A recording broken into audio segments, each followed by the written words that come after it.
Okay, hi, I think I'm gonna do a video request. It started my day here. I'm really stoned, by the way, but I'm always stoned. From Brian Delacruz. Okay, video request. What are your thoughts and opinions regarding all things witchcraft and occult related? I'm surprised you haven't discussed topics such as Satanism, occult, witchcraft, etc.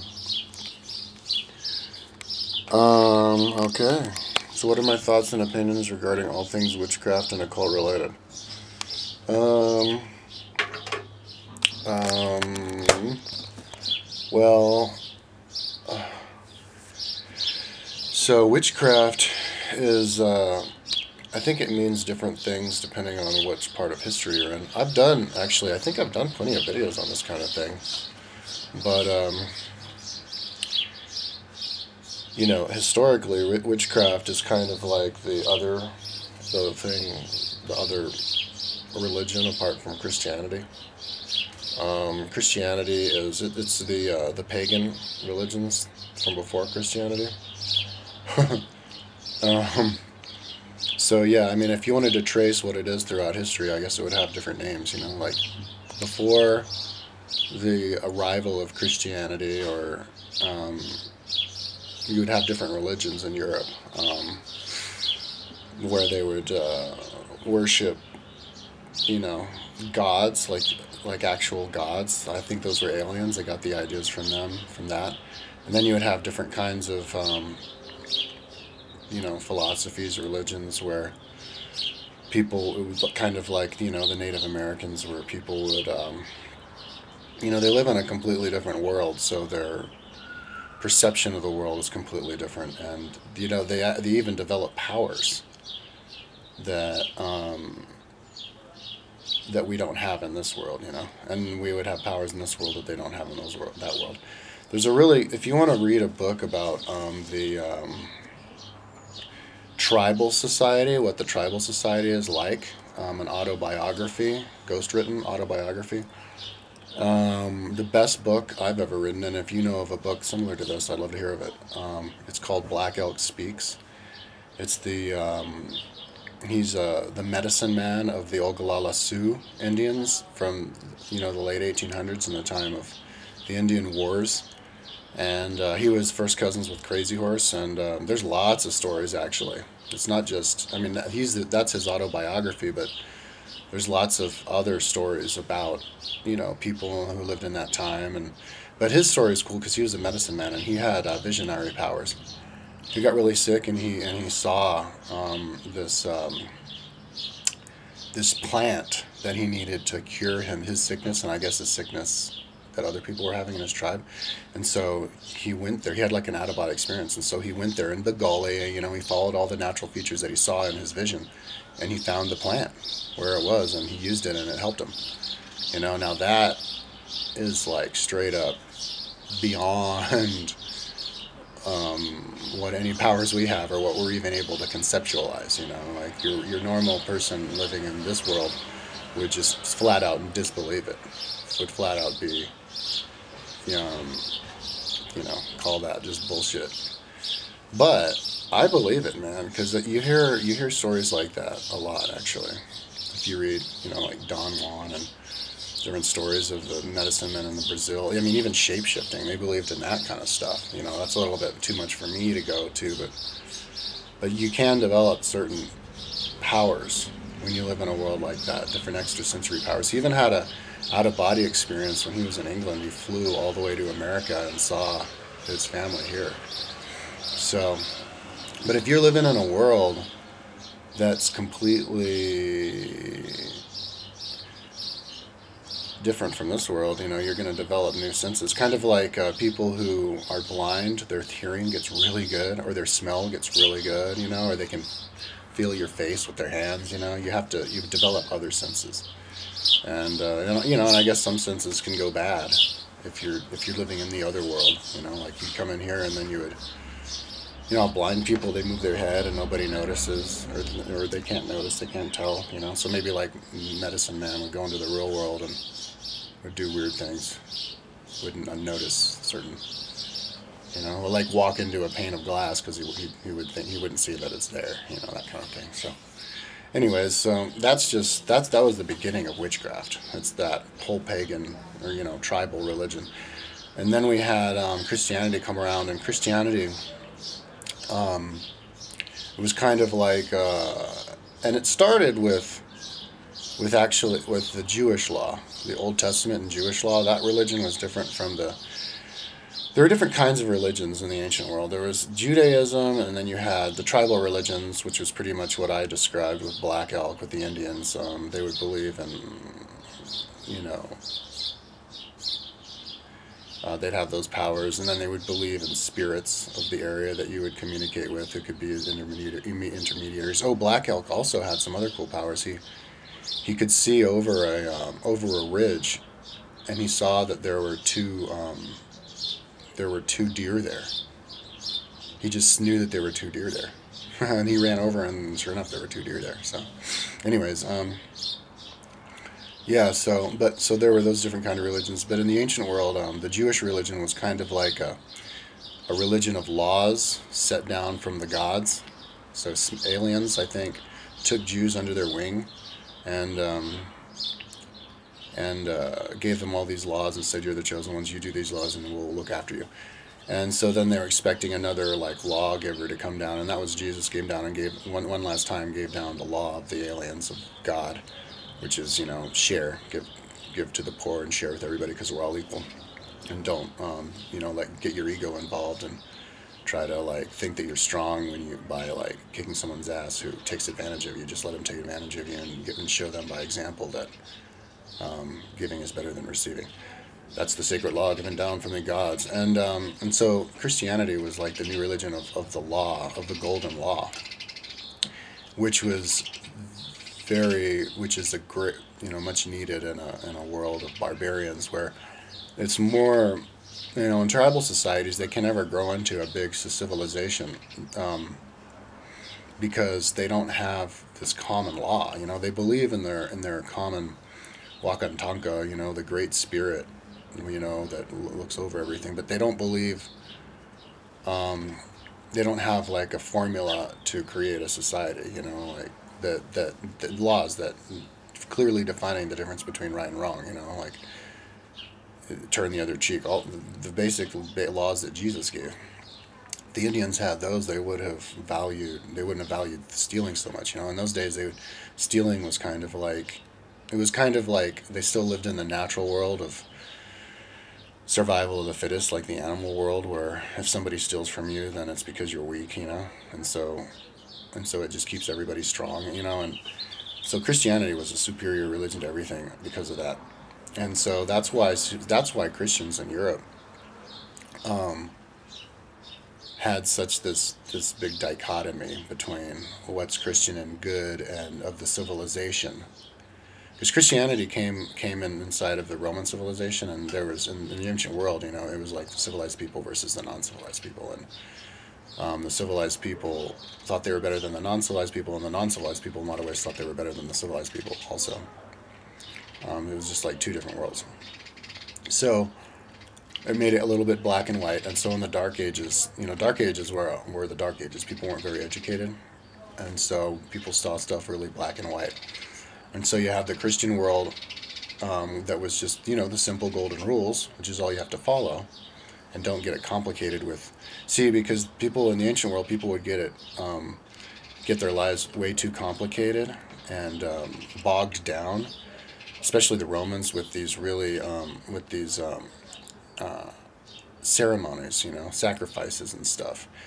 In that movie Rome, that miniseries on HBO, Rome, I remember one scene when one of the rich ladies, she was trying to put a curse on one of her rich lady friends, and so she went in some big room, and she like had this bull cut its throat and had it pour all of its blood all over her body while she was doing a chant to the certain god and throwing like feathers and doing this whole elaborate thing, and I mean, what a waste of your life, to do that, to think that that's the only way to achieve anything. People would take that prayer stuff way too seriously, like I gave 3 alms I shook 5 feathers and gave 5 pounds of rice. It's like, for what? And that is what Christianity really rebelled against, and to try to streamline our economy and our time. Um, and so that's why Christians, when you look at it black and white, and they look at witchcraft, they see all of those little traditional holdovers from the tribal society as being, like those sacrifices, just a waste of time, and an evil that, and in those days, evil meant something that just got in your way, and then it got worse and worse as time goes on, as an evil that you need to stop because that's of the old world. But there was a lot of, when you make a transition from a tribal society to a Christian society with those golden rule laws, you don't have to like give up, believing in like yoga. You know what I mean? Like a lot of Christians, they think yoga is bad because it's like the part of the Hindu religion. Yoga is just like a technology. It's just stretching. You know what I mean? And so with the witchcraft, there's all the different techniques. Like different meditations and stuff. For example, the relationship between Christianity and Buddhism, or any other religion. The reason Christianity could go all over the world, and why Christianity is a religion of evangelists, is because it can fit in with other religions really well, because it doesn't get in the way of other religions. It just adds these new golden laws, golden rules that Jesus gave on top of whatever existing religion is on, and you don't have to get rid of it. But people get it confused, and they think that that is the same thing as, like, yoga is the same thing as as chopping a bull's throat and letting the blood pour all over your body. You have to think, you have to use your brain and think logically and see that yoga is actually a beneficial thing. And the same thing goes with different holdovers from the tribal society. And so, for example, like Buddhist meditation, that's great. You can still believe in God and meditate. You can still believe in God and even make chants to certain gods, like the Red Tara chant. You can do that, and then it doesn't mean that you don't believe in God. It just means that Red Tara is this thing you're trying to emulate. So idol worship can actually be transformed from something that is too dogmatic and destructive to something that is useful, because the idol worship would take a backseat to just belief in God, and so you wouldn't take idol worship too seriously. And so, to tell some kid who puts like pictures of basketball players all over his walls, like, idol worship, you need to follow Allah. It's like, come on, dude, calm down. he's just trying to put himself in the mindset of a basketball player because he wants to be a good basketball player. I mean, you have to use common sense and talk about the nitty gritty things about it. So, and so another aspect of like witchcraft and what was the other word that you used? Satanism, occult. Okay, occult, Satanism, witchcraft. Okay, well, these are different things. Occult means hidden, occulto in whatever Latin, and so occult to me means kind of like the Masons, or people who wanted to be Christians and believe in religion, but they also wanted to have a more expansive worldview. But they didn't want to get accused by the simple-minded people around them of being like witchcraft. And so they would just, talk about this stuff in private and just not share it with the masses, who would just judge them. And that's why it was hidden, And because there's lots of ancient philosophies and Indo-European religious philosophies that are positive, like the Kabbalah. Those are certain meditations having to do with your chakras. So being a Jew and believing in God and practicing Kabbalah, that would be a cult in the Dark Ages. Not because they thought they wanted to be special and different from everybody and have certain powers that other people don't, like the Scientologists, but because they just didn't want to get shit from the people around them, or even killed. I mean, Giordano Bruno in like 1536 was burnt at the stake because he said that the Earth revolved. No, because the Earth revolved around the sun, and that there's other suns with other Earths revolving around them. Yeah, just for saying that. So that's why it was the occult, because there was so little tolerance from the Christians. Because of the Dark Ages. Now, Satanism and witchcraft. Okay, Satanism is kind of related to like the atheists, pretty much. The atheists, and not all the atheists. There's always been atheism, but a lot of it, most atheists, I think, are atheists as a reaction because they're just pissed off at Christianity. Maybe they were raised as a fundamentalist Christian, or they're raised in a fundamentalist Christian neighborhood, and they just they rebelled against it. So Satanism kind of the same thing, because Satan was invented by, Jesus never talked about Satan. Like, gods from the Bible never talked about Satan. Was invented by, it was one of those like myths that got created by who knows who. I think it was maybe the Romans or something, or they adopted it from one of these many, tribal religions. It was one of these like darker gods or whatever, and then it became the figurehead of the didn't it start from that Old Testament story, the Lucifer, who gave the I'm not really all that read up on the Old Testament. He gave the apple to Eve, and Eve ate it, and he was the fallen angel who was like the right hand of God, and so then he took up 1/3 of all the other angels with him down to below the earth. This is just some. The whole idea, the whole Christian idea of hellfire, and that they talk about in the New Testament, and death, unless you believe in God, and eternal life from believing in God, and all this kind of stuff. That is from in the historical context of that. When you're talking about that, like they used fire a lot. That was a big metaphor that they would use, and fires are consume everything. So fires are like the great cleanser that turns stuff into the spirit world and go off somewhere else. And so the analogy is, if you're going to live a life of sin, then it's not going to go anywhere. And it's just going to get poofed into nothing like fire. But if you want to build something that lasts, like build a house on the foundation of stone, then it won't get burnt away like fire, And also, when cities would get ransacked, they get burnt. So that was an analogy of like snuffing something out, burnt, and fire and brimstone, So then they took that, and they actually believed, there's a place under the earth that's on fire that you go to, and then the king of it is this guy, Satan. And so anyways, so the people who believe in Satan and Satanism, they're like, yeah, that myth, we like that. And then they create a myth out of it, and then it gets bigger and bigger. Kind of like there's this new internet, Slender Man.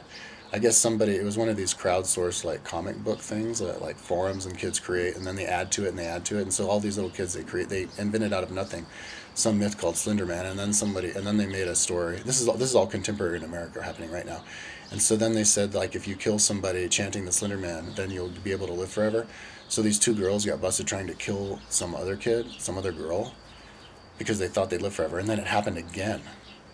Other girls tried to do it, or other kids tried to kill somebody to get power of the Slender Man, and it was just invented like right now, just dated now, and then invented, and then now they all believe it. And so, so when people are really ignorant, they love to believe that stuff, and so it turns into this big myth, and there's lots of myths like that, a lot of myths that get blown out of proportion, and then they even believe literally, like Noah's Ark. Remember how all the Christians were like, what? Noah's Ark didn't happen like that, it happened like this. It's like, what? Yeah, so the Satanists, they're like, because I remember an interview with a Satanist on Art Bell once, or Coast to Coast, like 10 years ago, and he's like, yeah, I'm a Satanist because I like the ultimate underdog, So there's just people who are like, yeah, Satan, dude. Fuck those goddamn Christians, and they're all Christian, thinking they're better than you because you're Christian, fuck it, whatever. And so it's kind of like the simple man's way to rebel against that. I'm for Satan. I'm alternative. You know what I mean? But as far as like, I don't know what else, and then of course, like the Slender Man, they create a whole myth, and they can create a whole religion out of it, and they'll take other religions from other parts of other religions. Maybe they'll buy a voodoo doll from an old African pawn shop and then incorporate it in their Satanism. this is, if I poke you here, then I will evoke the power of Satan. So, so witchcraft, but, because like the pagans and the Wiccas and all that, that's like the modern world version of witchcraft. And that would be the positive part of trying to, because you want to preserve your history, like in the future, all the different religions of the world will turn into just the preservation of certain religious traditions. That's basically what Judaism these days, when they have all their different Hanukkah and their this and their that, Rosh Hashanah, and they do all their different, go through the motions, they're basically, they're honoring their past. They're tripping out over how long these cool traditions have lasted, and they think about their past and how cool it is that they're part of a religion, a group of people that has such a long history, and and then other people would even adopt other cultures. Here in Boulder, a lot of, like my mom, we adopt her identification as the Tibetan Buddhists, and probably because she has a lot of reincarnational relationship with them, because we all believe in reincarnation now, so you can identify with groups that aren't in your bloodline, and so that's what religion is. And so in the future, when we all have a consensus, we all believe in God, and we all believe the same thing, you don't have to, the religions would turn into just different flavors of the same religion, and which is what Islam should have been since the beginning, just a different flavor as Christianity. So in the future, witchcraft, it'll just be another one of those. It'll be like us honoring our tribal days and trying to, develop those powers that we had there, the power of sight, to see, what was it that he was doing? Remote viewing. Maybe we can get back to remote viewing if we camp in the woods and grow plants out of the earth, and and try to communicate with the spirit of the tree. This kind of stuff was like modern day witchcraft. I haven't like watched videos or any kind of, because now, people, there's all kinds of, zillion kinds of subcultures, and then they can call it whatever they want. And, so if you want to do witchcraft, like you were mentioning witchcraft, your girlfriend wants to do witchcraft, and you never mentioned exactly what you meant by that. And I was like, and my reply was, oh, you should smoke Salvia divinorum and at a graveyard, because when you smoke Salvia divinorum, you completely lose your body and go into the spirit world, and maybe there's some spirits hanging out their bodies still over there, and so maybe you could communicate with dead people at the graveyard.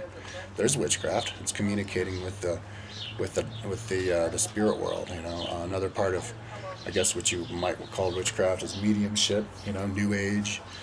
And that's what you did in the past. You'd have certain people who could communicate with the dead, and then they would act as intermediaries, people with different powers. And, of course, the Christians tried to snuff that out because they just were afraid, they didn't want to let it get too dogmatic where people would rely on that instead of just believing in God. People, when you start believing in like, spirits like Ouija board and evil spirits from the Ouija board, then a lot of people get really freaked out and scared. People with their amygdalas are too large, but the modern day, like conservatives, they're like, oh God, no, now the spirits are going to come in and they're going to possess us, they're going to make us kill each other, they're more powerful than us, oh my God, no. And so that's why people in those days wanted to just not give any heedance to that or belief in it at all. And just believe in God. Just believe in God. No, don't even go there. You know what I mean? It's kind of like everybody was all like, it's like if you're live in a world of crack, and crack could be a beautiful thing if in balance, but people get addicted to it. So yeah. You can.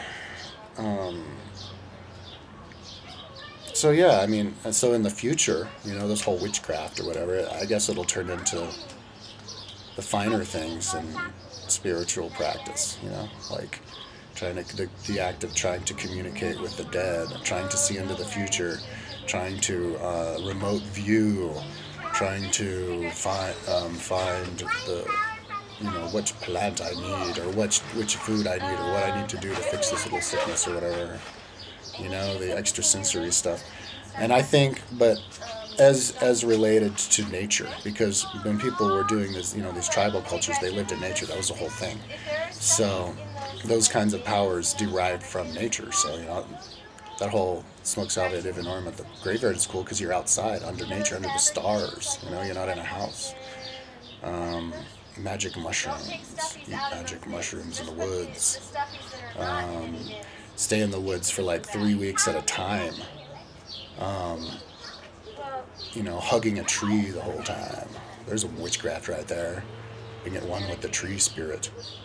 You know, or like maybe you can meditate in the woods for 3 weeks and then allow the little bunnies to jump up on your lap, and then you can pet them and be friends with the bunnies. You know, that kind of stuff. That's what I think about what that is. Now, if you're going to talk about like what are those things? The little dolls where you poke them and make them hurt, like evil, mean stuff. Well, yeah, I guess that would be mean people's angry, like mean people's method to try to hurt other people, not the physical way, but the spiritual way. But that's not going to go anywhere. That's what stupid people do. That's about as far as they'll go. They should do YouTube videos doing that stuff. That'll be funny. Anyways, so that's what I think about witchcraft. Okay, peace out.